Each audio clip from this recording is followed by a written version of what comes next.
Hello everybody, welcome back to my channel. कैसे हैं आप सब लोग? आज अपन नया एक्ट करने जा रहे हैं। The act is child and adolescence labour prohibition and regulation act 1986। ये एक्ट एनफोर्स हुआ था 23 दिसंबर 1986 को। छोटा सा एक्ट है, सिंपल एक्ट है, बहुत ज़्यादा टफ एक्ट नहीं है, येट इम्पॉर्टेंट है क्योंकि इसमें से एक या दो क्वेश्चंस एग्जाम में पूछे जा सकते हैं। So let's get started with the act. This act is all about to prohibit the engagement of children in all occupation and to prohibit the engagement of adolescents in hazardous occupation and process and the matters connected therewith. So children की prohibition को रोकने के लिए and children की employment को prohibit करने के लिए and adolescents की जो employment है उनको prohibit करने के लिए कहाँ हजार्डस मतलब ऐसे ऑक्यूपेशंस जो थोड़े से डेंजरस हैं, जैसे कि केमिकल फैक्ट्रीज वगैरह हैं, थोड़ी सी डेंजरस होती हैं अगर हम चिल्ड्रन या अडोलसेंस की बात करें। अब चिल्ड्रन क्या होता है, अडोलसेंट क्या होता है, वो हम आगे वाली टाइप्स में पढ़ेंगे। तो इन सब के एम्प्लॉयमेंट को रोकने के लिए कुछ कुछ एम्प्लॉयमेंट्स, कुछ कुछ जो काम होते हैं उसमें पूरी तरह से रोकने के लिए, और कुछ कुछ कामों में रेगुलेशन के साथ मतलब लॉ के साथ थोड़े से जैसे आवर्स चेंज करने, कम कर दिए काम करने के आवर्स, या जो प्रोविजंस है रिलेटेड टू सेफ्टी मेजर्स उसके साथ आप काम करने दे सकते हो। तो इस टाइप की कुछ प्रोविजंस के साथ ये एक्ट आया था इन द ईयर 1986। इसको रिसेंटली 2016 में अमेंड भी किया गया है। जो अमेंडमेंट है वो मैं आपको बताती रहूँगी आगे। So let get started with this act. उससे पहले मैं आईएलओ से रिलेटेड आपको कुछ थोड़ा सा एक हिस्ट्री या बैकग्राउंड बता देती हूँ कि ये एक्ट सिंस चिल्ड्रन से रिलेटेड है, चाइल्ड लेबर से रिलेटेड है, तो आईएलओ ने चाइल्ड लेबर के लिए क्या क्या किया है उससे रिलेटेड मैं आपको कुछ डिटेल दूंगी, ताकि वो आपको, क्योंकि एग्ज़ाम में इससे रिलेटेड चीज़ें पूछी जाती हैं। सिंस मैं ये एक्ट करवा रही थी तो मैंने सोचा कि इसके साथ साथ ये चीज़ भी करवानी इम्पॉर्टेंट रहेगी। पहला तो ये, with the view to eradicate child labour the ILO has adopted as many as 18 conventions and 16 recommendations. The main thrust of those conventions have been, तो मतलब जो कन्वेंशंस अडॉप्ट करे थे आईएलओ ने। अब आईएलओ क्या है? International labour organisation. इन्होंने क्या करा, कुछ कन्वेंशंस, कुछ रिकमेंडेशंस अडॉप्ट करे। तो उनका जो बेसिक नेचर है, मतलब जो थ्रस्ट है वो क्या है कि minimum age of employment of children जो होती है उसके बारे में बात करी जाए, मेडिकल एग्जामिनेशन ऑफ चिल्ड्रन हो एंड प्रोहिबिशन ऑफ चिल्ड्रन हो इन नाइट वर्क। तो इन सब के साथ कुछ कन्वेंशंस एंड रिकमेंडेशंस को आईएलओ ने अडॉप्ट करा। In order to safeguard interest of children effectively the United Nations General Assembly on November 20, 1989। तो नवंबर 20 को 1989 को यूनाइटेड नेशंस जनरल असेंबली ने क्या अडॉप्ट करा? A convention on rights of the children with India accession to the convention in December 1982। तो ये important है। Important क्या है? Rights of children, rights of children पे एक कन्वेंशन अडॉप्ट करा किसने? यूनाइटेड नेशंस ने ऑन 20 नवंबर 1989। और इस कन्वेंशन पे इंडिया ने अपनी सहमति कब दी? 1992 को, दिसंबर 1992 को। तो इससे क्वेश्चन आ सकता है। अब हम पढ़ेंगे ILO conventions related to child labour, मतलब चाइल्ड लेबर से रिलेटेड समवॉट कुछ कन्वेंशंस है। सिंस मैं ये एक्ट करवा रही हूँ तो इसके साथ मैं आपको ये कन्वेंशंस करवा देती हूँ।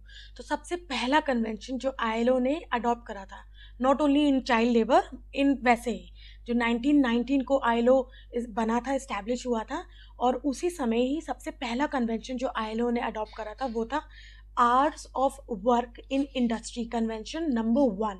इसको इंडिया ने रेटिफाई करा था 14 जुलाई 1921 को, और जो कि अभी इन फोर्स है।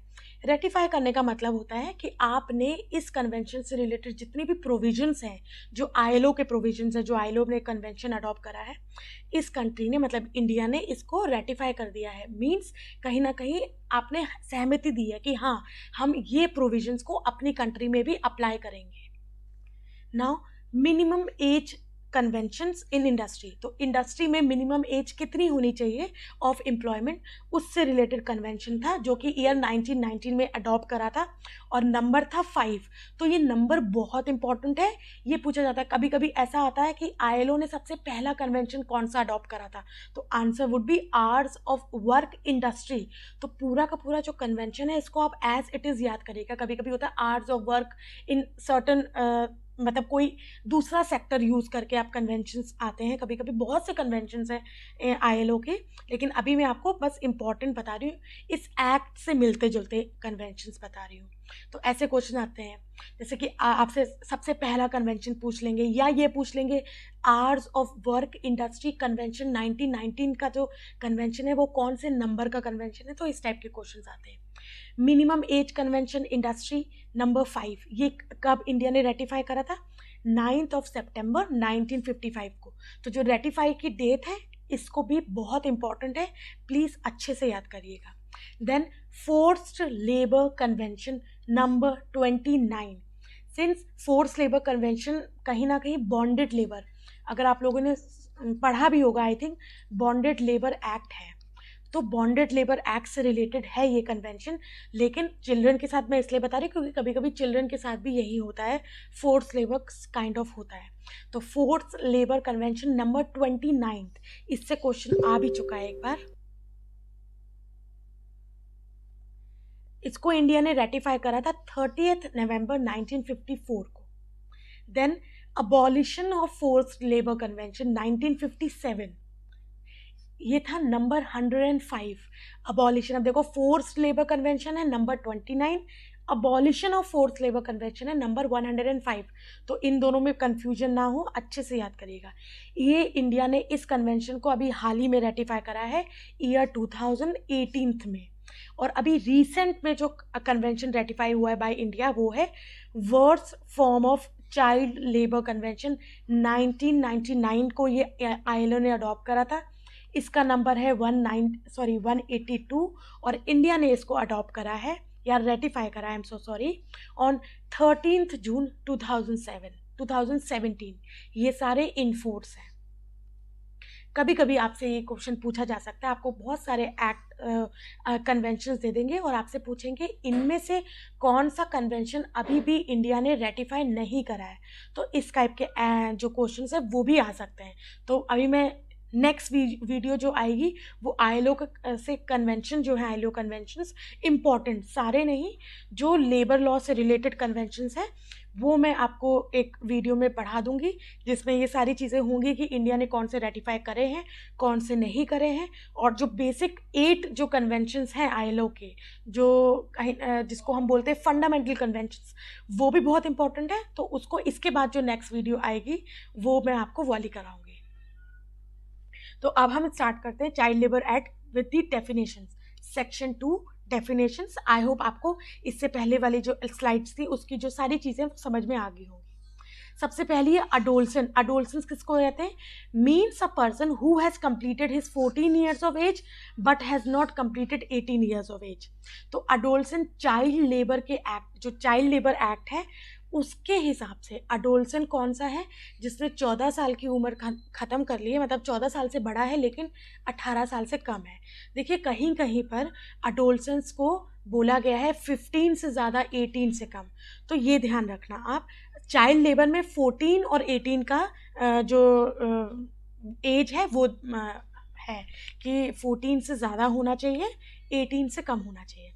अप्रोप्रिएट गवर्नमेंट कौन सी है? Means in relation to establishment under the control of central government, railways, major ports, mines, oil field, the central government. तो मतलब ऐसी इस्टेब्लिशमेंट जो बेसिकली सेंट्रल गवर्नमेंट के अंडर है, या जो रेलवेज हैं, मेजर पोर्ट्स हैं, माइंस है, ऑयल फील्ड है, उनके लिए अप्रोप्रिएट गवर्नमेंट सेंट्रल गवर्नमेंट है और बाकियों के लिए स्टेट गवर्नमेंट है। अब चाइल्ड कौन हुआ? Child means a person who has not completed 14 years of age. तो चाइल्ड ऐसा पर्सन है जिसने अभी 14 साल की उम्र कंप्लीट नहीं करी है, और such age as may be specified in the right of children to free and compulsory education act 2009। तो इसमें दो चीज़ें हैं, एक ऐसा पर्सन जिसने अभी तक अपनी 14 साल की उम्र कंप्लीट नहीं करी है, और ऐसी एज जो right of children to free and compulsory education act में मैंशनड है। इन दोनों में से जो ज़्यादा होगी, मतलब अगर 14 ईयर्स इसमें है और इसमें 15 ईयर्स है लेट से, तो फिर चाइल्ड को हम मानेंगे 15 ईयर्स की एज। अगर इसमें 14 और इसमें 13 की है तो इसको हम मानेंगे चाइल्ड कौन सा होना चाहिए, जिसने अभी 14 साल की उम्र कंप्लीट नहीं करी है। तो ये डेफिनेशन से लास्ट टाइम क्वेश्चन आ चुका है। अभी मैं इस स्लाइड के एंड में 2 क्वेश्चंस लाई हूँ, मतलब जो मैंने लास्ट 5 to 6 ईयर्स का जो क्वेश्चन पेपर नेट के, बेसिकली बाकियों के नहीं, यूजीसी नेट के पेपर स्टडी करे थे, उसमें जो क्वेश्चंस आए हैं इस एक्ट से रिलेटेड वो मैंने इस स्लाइड के एंड में रखे हैं, सॉरी वीडियो के एंड में रखे हैं, तो आप वो ज़रूर देखिएगा। और एग्जैक्टली ये क्वेश्चन पूछा गया है, पूरा का पूरा यही चीज़ डाली गई है। क्वेश्चन था कि इसमें से चाइल्ड कौन है एज पर द एक्ट, और आपको ऑप्शन दिए हुए थे, उनमें से एक ऑप्शन था एग्जैक्टली ये पूरा। तो ऐसे क्वेश्चंस आते हैं, इसलिए आप हर एक चीज़ को अच्छे से पढ़िएगा। अब डे क्या होता है? Day means a period of 24 hours beginning at midnight. तो मिडनाइट में establishment includes a shop, commercial establishment, workshop, farm, residential hotel. अब चाइल्ड लेबर एक्ट में इस्टेब्लिशमेंट कौन सी है? Shop, commercial establishment, workshop, farm, residential hotel, restaurant, eating house, theatre or other places of public amusement or entertainment. तो ये सब चीज़ों को इस्टेब्लिशमेंट बोला गया है। देन फैमिली कौन सी है? In relation to an occupier means the individual, the wife or husband as the case may be of such individual and their children, brother और sister of such individual।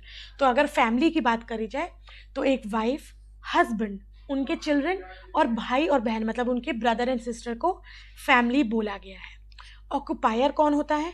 Occupier in relation to an establishment or workshop means the person who has ultimate control over the affairs of establishment।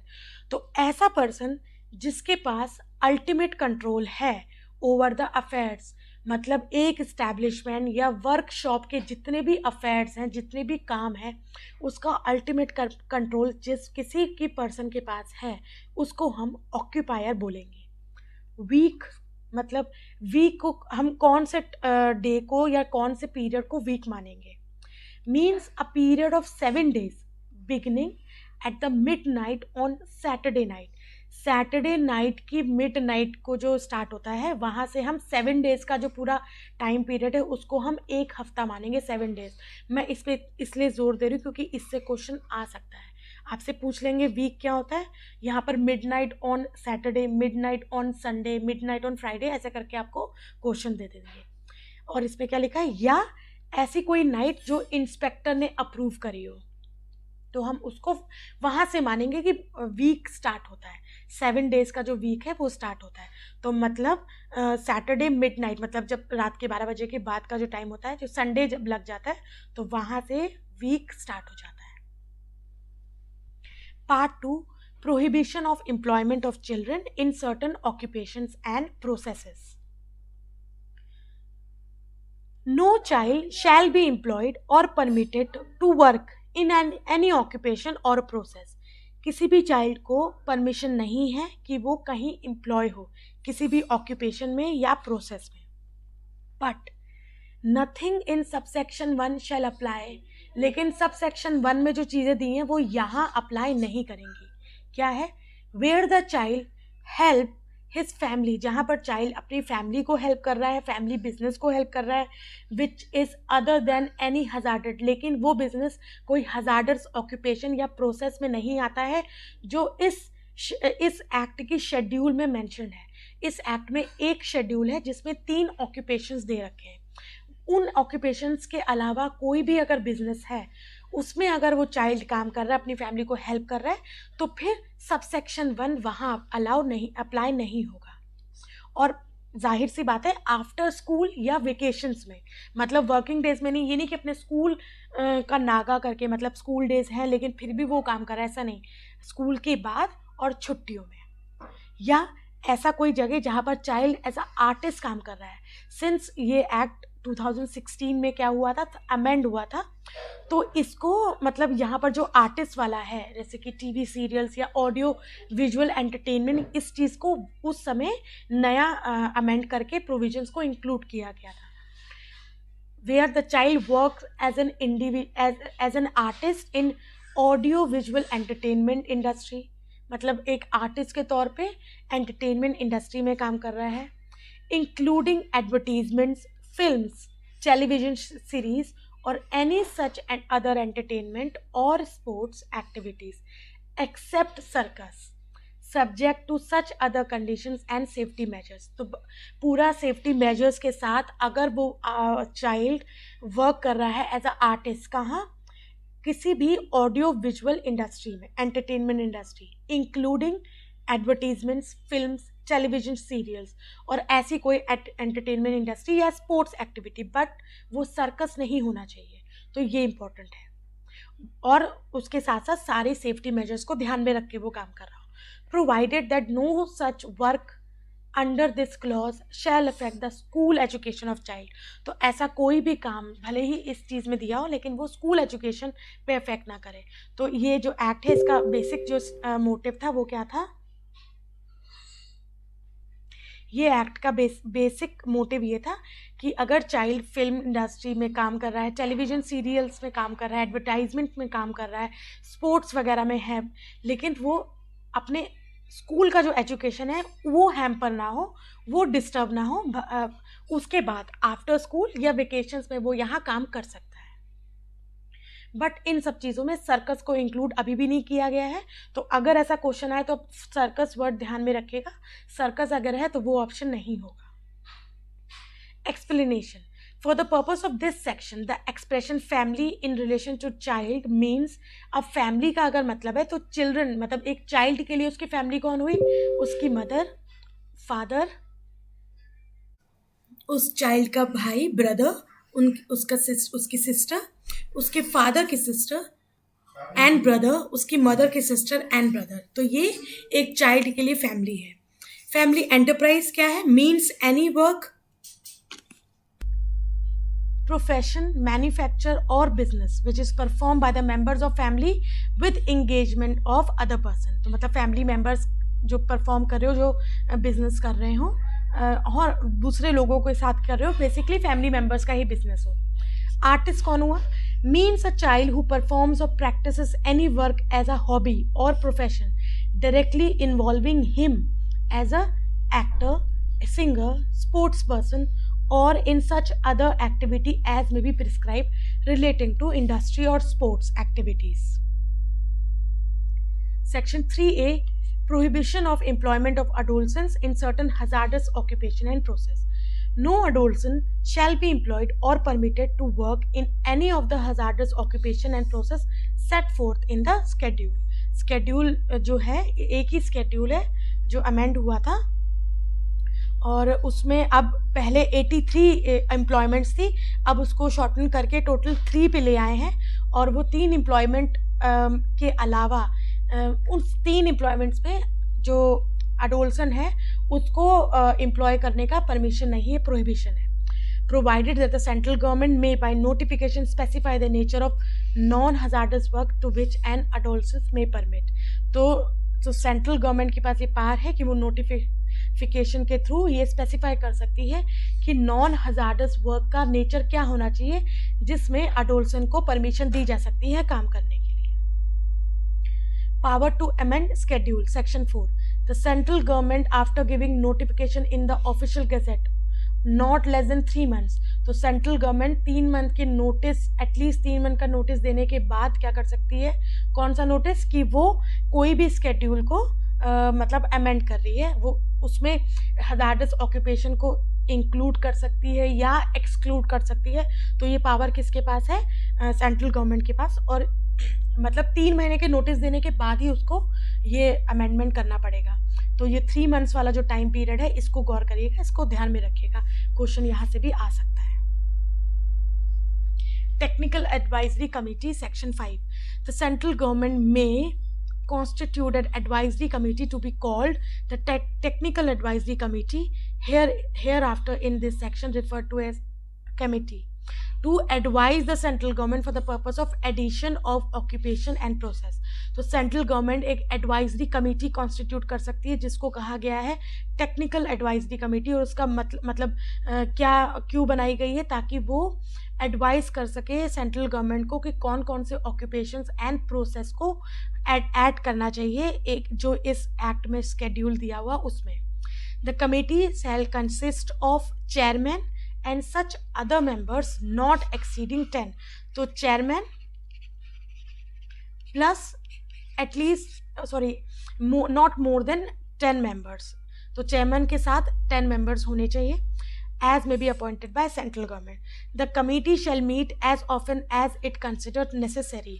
तो मतलब जितना उसको लगता है वो साल में या महीने में उतने बार मीटिंग कर सकती है. तो बेसिक क्या है इसका कि कितने मेंबर्स होने चाहिए, एक chairman and such other members not exceeding 10. तो maximum 10 members plus chairman.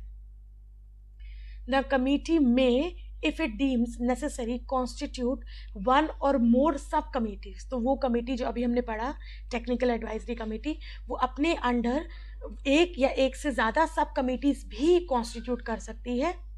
And may appoint to any such committees whether generally or for consideration any person who is not a member of the committee. और उन committees में, उन सब committees में कोई भी person को एज अ मेंबर वो अपॉइंट कर सकती है जो कि इस कमेटी का जो मेन कमेटी है उसका मेंबर नहीं भी होगा. The term of office, the manner of filling the vacancies in the office and the allowances, the chairman and other members and the conditions restrictions, ये सब क्या हो गए एज पर prescriptions. Part 3 regulation of conditions of work of adolescence. Application of part section 6. The provision of this part मतलब part 3 के provisions वहाँ apply होंगे जहाँ पर स्केड्यूल में जो एम्प्लॉयमेंट दिए हैं वो अप्लाई नहीं होती हैं. तो बेसिकली स्केड्यूल में 3 टाइप्स ऑफ ऑक्यूपेशंस दिए हैं. उन ऑक्यूपेशन से रिलेटेड जितनी भी एम्प्लॉयमेंट है वहाँ पर इस पर्टिकुलर पार्ट के प्रोविजंस अप्लाई नहीं होंगे, बाकी इस्टेब्लिशमेंट्स में होंगे. सबसे पहले है section 7 hours of work, hours and period of work. तो hours and period of work एक अडोलसेंस उतने ही टाइम पीरियड के लिए काम कर सकता है जो प्रिस्क्राइब्ड टाइम पीरियड है.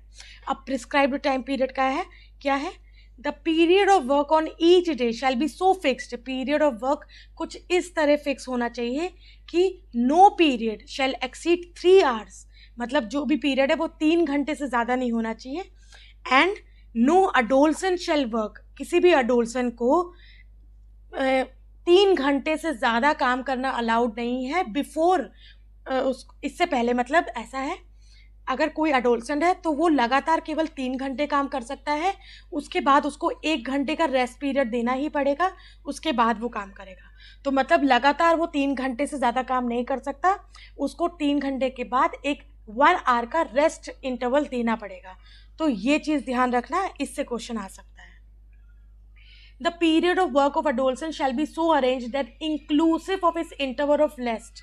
तो मतलब 3 घंटे काम के प्लस 1 hour जो रेस्ट का है उसको अगर हम जोड़ दें, या काम के जो भी आवर्स हैं उसको प्लस 1 hour ऑफ रेस्ट को अगर हम ऐड कर दें तो जो स्प्रेड ओवर टाइम पीरियड है. स्प्रेड ओवर टाइम पीरियड क्या होता है पहले इसको ध्यान में रखो. एक आवर्स ऑफ वर्क होते हैं कि आपको एक पूरे दिन में स्टैंडर्ड आवर्स ऑफ वर्क करने हैं, ठीक है. उसके साथ साथ आपको कुछ आवर्स का रेस्ट पीरियड भी मिलता है. सपोज लेट से 1 घंटे आपको 8 hours का स्टैंडर्ड वर्किंग आ रहा है कि एक दिन में आपको 8 घंटे काम करना है, और उसी दिन आपको ये भी है कि हर दिन आपको 1 hour का रेस्ट भी मिलेगा, 1 hour का रेस्ट. तो 8 hours का काम प्लस 1 hour का रेस्ट, तो ये क्या हो गया स्प्रेड ओवर टाइम पीरियड हो गया, ठीक है. स्प्रेड ओवर टाइम पीरियड हो गया. तो इसमें ये बोला जा रहा है कि जो भी आपका पीरियड ऑफ वर्क है वो प्लस आपका जो रेस्ट पीरियड है वो मिला के जो स्प्रेड ओवर टाइम पीरियड होता है वो किससे ज़्यादा नहीं होना चाहिए, 6 घंटे से ज़्यादा नहीं होना चाहिए. हमने यहाँ पढ़ा था कि पीरियड ऑफ वर्क कुछ ऐसे सेट होना चाहिए अडोलसेंस के लिए कि किसी भी अडोलसेंट को लगातार 3 घंटे से ज़्यादा काम करना अलाउड नहीं होगा. 3 घंटे काम करने के बाद उसको 1 घंटे का रेस्ट पीरियड देना पड़ेगा. तो उसके बाद भले ही वो 1 या 2 घंटे और काम कर सकता है. 3 घंटे का काम प्लस फिर उसके बाद रेस्ट 1 घंटे का, उसके बाद चाहे तो आप उसको 1 घंटे का और काम करवा सकते हो। और यहाँ पर बोला जा रहा है कि जो भी आपका पीरियड ऑफ वर्क है प्लस जो आपका रेस्ट पीरियड है, इन दोनों को मिला के 6 आवर्स एक इन अ डे से ज़्यादा नहीं होना चाहिए। तो ये बहुत इंपॉर्टेंट है, इसको ध्यान में रखना। The period of work of adolescents shall be so arranged inclusive of interval of rest, rest interval के साथ कि जो स्प्रेड ओवर टाइम पीरियड है वो 6 घंटे से ज़्यादा नहीं होना चाहिए।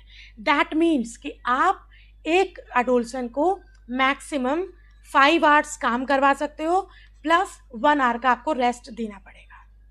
ये adolescent की बात हो रही है, चाइल्ड की बात अभी नहीं आई है। No adolescent shall be permitted or required to work between 7 PM and 8 AM.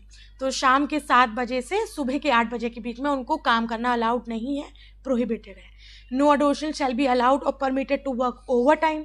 Over time भी अलाउड नहीं है।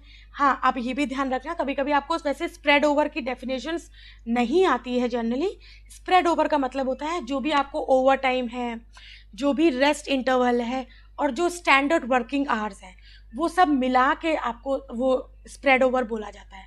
सारी चीज़ों को मिला के स्प्रेड ओवर जो टर्म है वो आता है। तो यहाँ पर स्प्रेड ओवर में ओवर टाइम नहीं आएगा, सिंस अडोलसेंस को वैसे भी ओवर टाइम करना अलाउड नहीं है। No adolescent shall be required or permitted to work in any establishment on any day on which he has already been working in other establishment.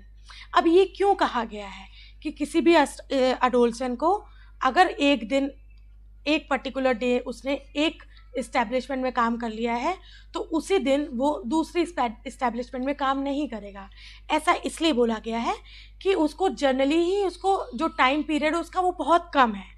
तो 6 घंटे अगर मैक्सिमम मान के भी चले तो भी उसके बाद उसको दिन में बहुत टाइम बचता है। तो चाइल्ड लेबर एक्सप्लॉइट जो करते हैं चाइल्ड को, अडोलसेंस को, वो चाहे तो उससे दोबारा काम करवा सकते हैं कि 6 घंटे एक जगह काम करके फिर बाकी के 3-4 घंटे और कहीं और काम कर लो, या 6 घंटे आप काम कर लो, ऐसा भी होता है। इसीलिए ये स्पेसिफिकली बोला गया है कि अगर एक इस्टेब्लिशमेंट में अडोलसेंट ने एक दिन काम कर लिया है तो फिर उसी दिन सेम डे वो किसी और इस्टेब्लिशमेंट में काम नहीं करेगा। Weekly holiday. Section 8. Every adolescent employed in an establishment shall be allowed in each week a holiday of 1 whole day, which day shall be specified by the occupier. तो adolescent को एक हफ्ते में एक दिन का एक हॉलीडे मिलना ज़रूरी है, और वो हॉलीडे कौन से दिन मिल रहा है वो ऑक्यूपायर तय कर सकता है। In a notice permanently exhibited, exhibited का मतलब होता है कहीं डिस्प्ले में रखा गया। इन अ कॉन्स्पिशियस मतलब ऐसी जगह जहां दिखे, आपको पढ़ने में आए। In establishment and the day so specified shall not be altered, और जो दिन फिक्स हो गया है वो एक बार मतलब 3 महीने में बस एक ही बार बदला जा सकता है। तो मतलब जैसे आज अगर फिक्स हो गया है तो फिर आप उसको 3 महीने के बाद ही बदल सकते हो। तो ये चीज़ आपसे पूछी जा सकती है। 3 मंथ्स वाला टाइम, वीकली हॉलीडे ऑल्टर कब हो सकता है? तो 3 महीने में बस एक बार ऑल्टर हो सकता है। सपोज इस एक बार संडे हो गया लेट्स से, तो फिर संडे 3 मंथ्स तक संडे ही हॉलीडे होगा। अगर आपको चेंज करना है तो 3 मंथ्स के बाद आप चेंज कर सकते हो, उसको किसी और दिन को हॉलीडे रख सकते हो। Section 9 notice to inspector every occupier in relation to an establishment in which adolescent was employed or permitted to work before the commencement of this act. इस एक्ट के स्टार्ट होने से पहले अगर किसी इस्टेब्लिशमेंट में कोई adolescent वर्क कर रहा था तो उस इस्टेब्लिशमेंट के ऑक्यूपायर को इस एक्ट के स्टार्ट होने के बाद क्या करना है? With in the period of 30 days from such commencement, मतलब 30 दिन, जिस दिन भी ये एक्ट एनफोर्स हुआ उस दिन से 30 days के अंदर इंस्पेक्टर को सेंड करना है क्या? A written notice containing following information. The name and situation of establishment की name क्या है और कहाँ located है. The name of person in actual management of the establishment. उस establishment किस person के अंदर है, मतलब उसका जो manager है वो कौन है. The address to which communication relating to the establishment should be sent. The nature of occupation or process carried on in the establishment. तो ये कब करना है? जब भी ये जो एक्ट है इसके जो प्रोविजंस है ये ऑल ओवर द कंट्री वैसे अप्लाई हो जाते हैं। तो उस दिन जितने भी ऑक्यूपायर हैं जहाँ जहाँ अडोलसेंस वर्क कर रहे थे उन ऑक्यूपायर्स को 30 दिन के अंदर, जब से ये एक्ट लागू हो गया है उस दिन से 30 डेज के अंदर इंस्पेक्टर को भेजना है। अब इंस्पेक्टर कौन सा, जिसकी ज्यूरिसडिक्शन में वो पर्टिकुलर एस्टेब्लिशमेंट आती है, वो इंस्पेक्टर को 30 डेज के अंदर विद इन 30 डेज 30 दिन ये सारी की सारी इंफॉर्मेशन भेजनी है। Every occupier in relation to establishment who employs or permits to work any adolescent, हर ऑक्यूपायर जो एम्प्लॉय करता है और अलाउ करता है अडोल्सन को वर्क करने को, after the commencement of this act in relation to establishment shall within the period of 30 days from the date of such employment send to the inspector within whose, तो अगर कोई ऑक्यूपायर इस act के commencement के बाद किसी अडोल्सन को employ करता है तो जिस दिन भी उसने उस पर्टिकुलर अडोल्सन को अपने इस्टेब्लिशमेंट में काम पे रखा है उस दिन से 30 डेज के अंदर वो इंस्पेक्टर को सारी की सारी डिटेल्स देगा, जो अभी हमने स्लाइड 1 में पढ़ी थी, इससे पहले वाली स्लाइड में। Nothing in section 7, 8 and 9 shall apply to any establishment where any process is carried on by the occupier with the aid of the family or to any school established or receiving assistance or recognition from the government। तो 7, 8 और 9 section में जो भी चीज़ें दी हुई हैं वो वहाँ अप्लाई नहीं होंगी जहाँ पर जो ऑक्यूपायर है वो अपनी फैमिली के साथ ही काम कर रहा है, या वो स्कूल है या कोई गवर्नमेंट का एक ऐसा कोई ऑर्गेनाइजेशन है जो गवर्नमेंट के थ्रू रिकग्निशन असिस्टेंस रिसीव कर रहा है, बेसिकली अपनी फैमिली के साथ काम कर रहा है, तो वहाँ ये सब चीज़ें अप्लाई नहीं होंगी। और क्वेश्चंस कहाँ से आ सकता है, इस पर्टिकुलर प्रोविजन से 30 डेज वाला जो टाइम पीरियड है ये ध्यान में रखना। अडोलसेंस अगर जो ये एक्ट है, ये एक्ट के प्रोविजंस जब अप्लाई हो जाएंगे ऑल ओवर द कंट्री, तो उसके बाद जब कोई ऑक्यूपायर अपने इस्टेब्लिशमेंट में अडोल्सन को एम्प्लॉय करता है तो जिस दिन एम्प्लॉय करा उस दिन से 30 दिन के अंदर इंस्पेक्टर को इन्फॉर्मेशन भेजनी है। और अगर इस एक्ट के अप्लाई होने से पहले से ही अडोल्सन काम कर रहा है तो जिस दिन एक्ट अप्लाई हुआ उस दिन से 30 दिन के अंदर इंफॉर्मेशन भेजनी है टू द रिस्पेक्टिव इंस्पेक्टर।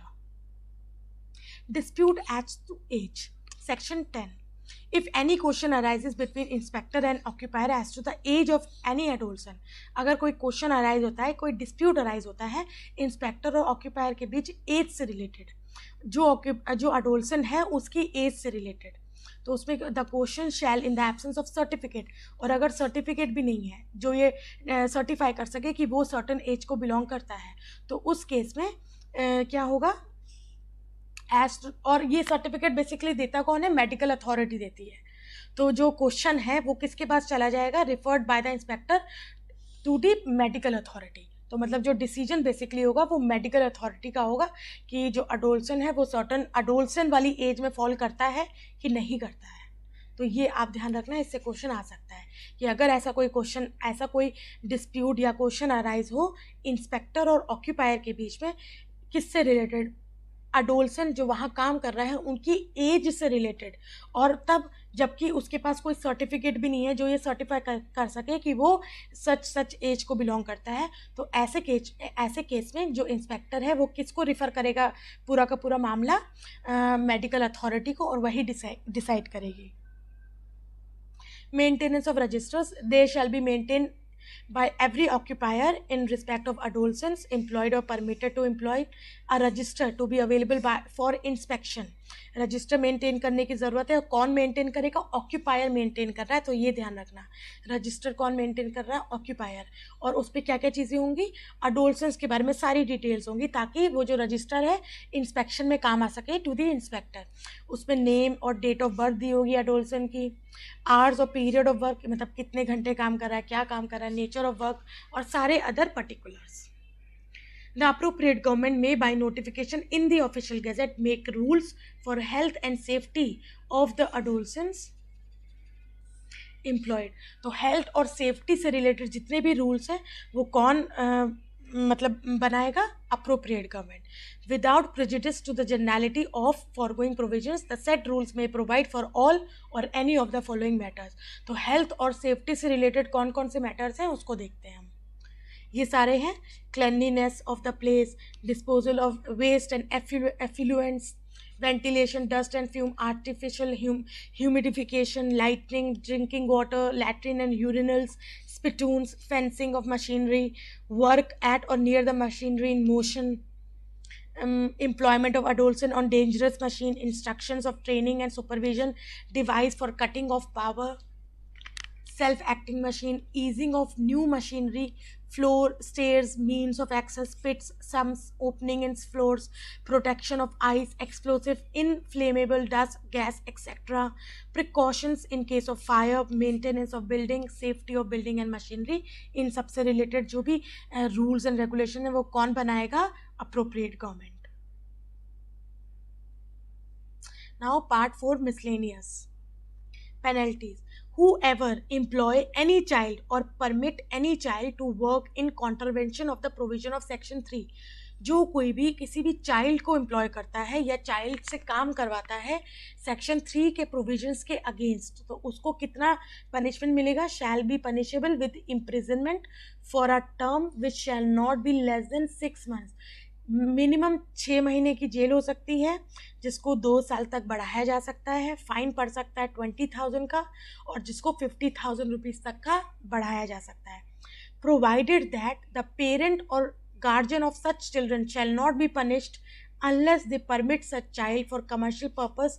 तो जो गार्जियन उसके पेरेंट्स हैं वो तब तक पनिश नहीं होंगे जब तक एक्चुअली में उन्होंने अपने जो चाइल्ड है उसको कमर्शियल पर्पस के लिए एम्प्लॉय करवाया है, और सेक्शन के अगेंस्ट जो प्रोविजंस है उसके अगेंस्ट अगर एम्प्लॉय करवाया है.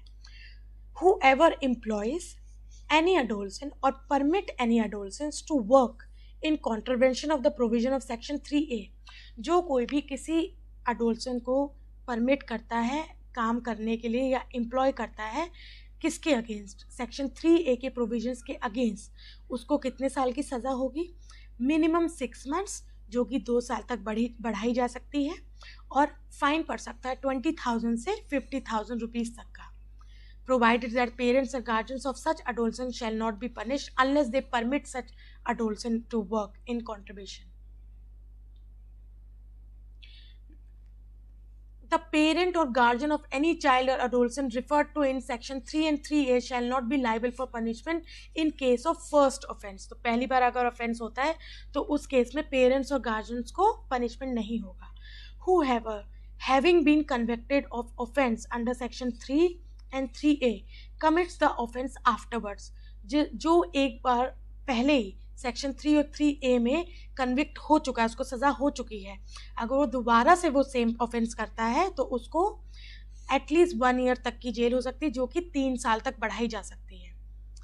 The parent and guardian having been convicted of an offence under section 3 and 3A commits the offence afterward, they shall be punishable with a fine which may extend to 10,000.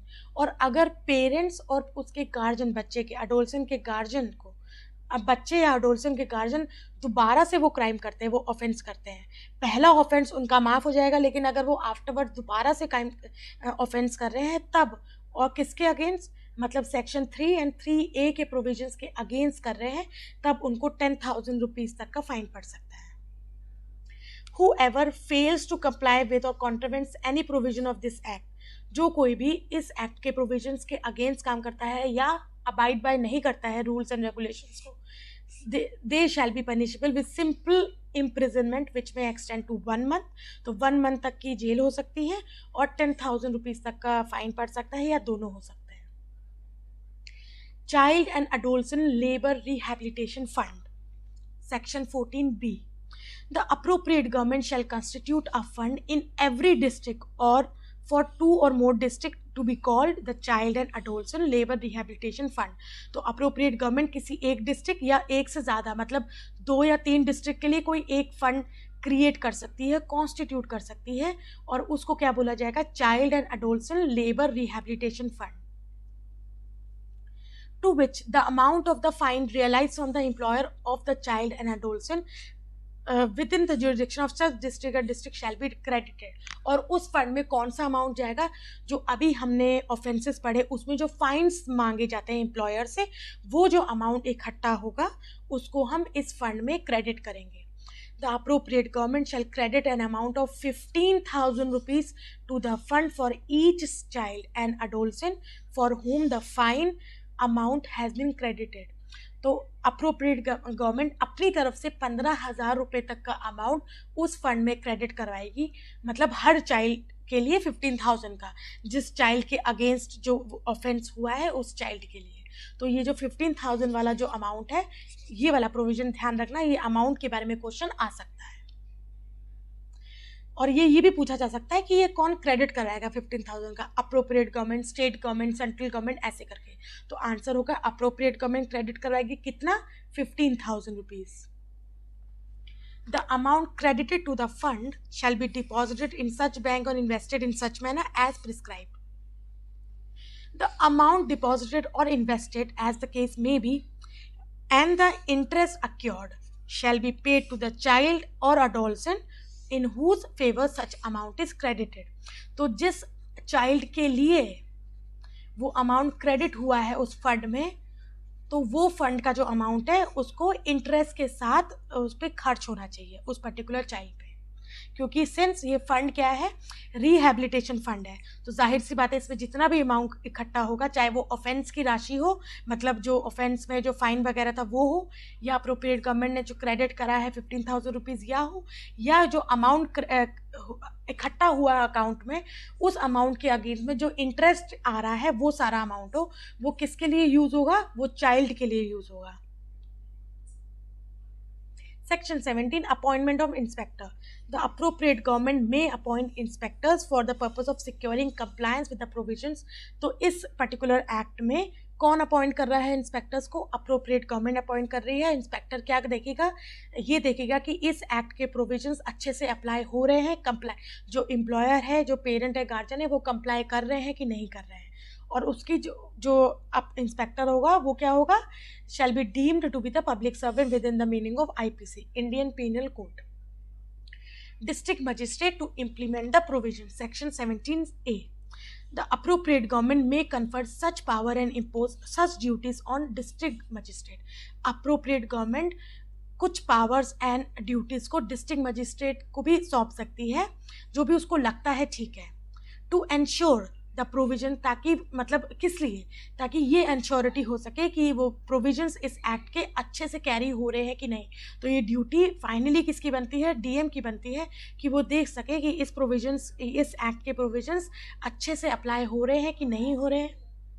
The district magistrate may specify the officer subordinate to him who shall exercise all or any of the power and perform all or any duty. तो district magistrate अपने under officers को appoint कर सकता है जो उनकी duties को further और देखें कि मतलब जो भी इसके प्रोविजंस है वो अच्छे से अप्लाई हो रहे हैं कि नहीं हो रहे हैं। तो बेसिकली जो क्वेश्चन है वो ऐसे आ सकता है कि अप्रोप्रिएट गवर्नमेंट किसको अपॉइंट करेगी, जो डिस्ट्रिक्ट मजिस्ट्रेट है वो क्या देखेगा, इस टाइप से। नाउ इसमें जो शेड्यूल मेंशन्ड है वो शेड्यूल के बारे में हम बात करते हैं। पहले तो सेक्शन 3A में जो था वो हम पढ़ चुके हैं। अब जो इस शेड्यूल है उसमें टोटल 3 ऑक्यूपेशंस दिए गए हैं, mines, inflammable substances and explosive से related occupation and hazardous process से related occupation.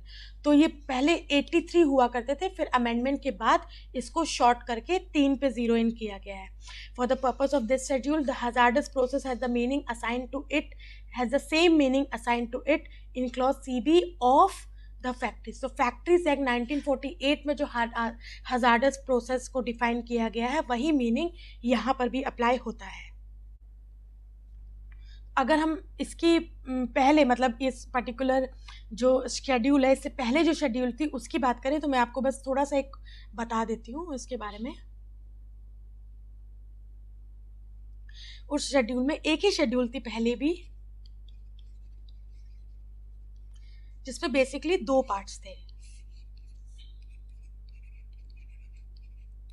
Part A, part B।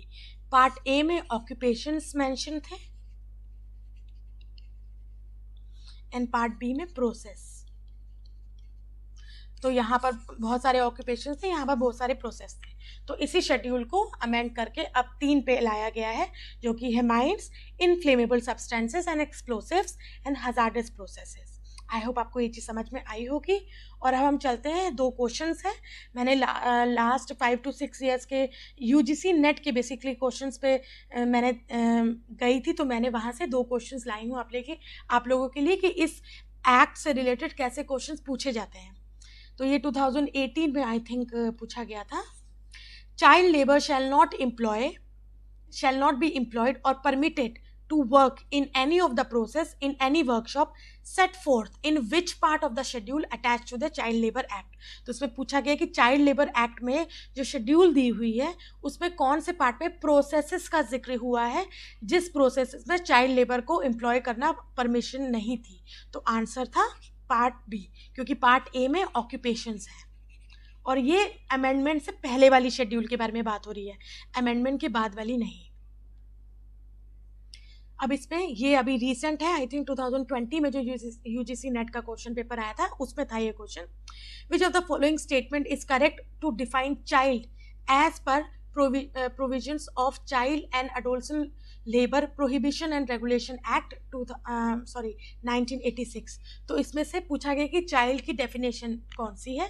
तो आंसर यही है जो मैंने आपको स्टार्टिंग में बताई थी चाइल्ड की definition, a person who has not completed 14 year of age or such age as may be specified in the rights of children to free and compulsory education act whichever is more. तो देखिए exactly same चीज़, child की definition जो इस act में दी हुई है वही डेफिनेशन को उठा के यहाँ रख दिया है और क्वेश्चन पूछा है। तो ऐसे ही क्वेश्चंस आते हैं। एंड ये जो एक्ट है ये यहीं कंप्लीट होता है। छोटा सा एक्ट था और इजी था। आई होप आपको ये सारे के सारे प्रोविजंस समझ में आ गए होंगे इस एक्ट के। कहीं कोई डाउट हो, कहीं कोई क्वेरी हो, कन्फ्यूजन हो, आप पूछ सकते हैं मेरे से कमेंट बॉक्स में। एंड टेलीग्राम चैनल है, आप वहाँ पर भी ज्वाइन कर सकते हैं। सो मैं नेक्स्ट वीडियो लेके जल्दी आऊँगी। Till then stay connected, keep learning and yes, bye bye.